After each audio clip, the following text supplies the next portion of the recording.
ఒంటిమిట్ట రామాలయంలో శ్రీరామనవమి రోజున సీతారాముల వారి కళ్యాణం జరగదని మీకు తెలుసా? ఇదొక ఆశ్చర్యకరమైన సంప్రదాయం. ఈ ఒంటిమిట్ట రామాలయం ఆంధ్రప్రదేశ్లోని కడప జిల్లా ఒంటిమిట్టలో ఉంది.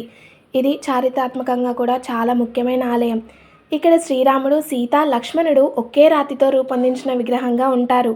అయితే ఈ ఒంటిమిట్ట రామాలయంలో శ్రీరామనవమి రోజున శ్రీరాముల వారి జన్మదినంగా మాత్రమే జరుపుకుంటారు. కానీ అదే రోజు కళ్యాణం జరగదు.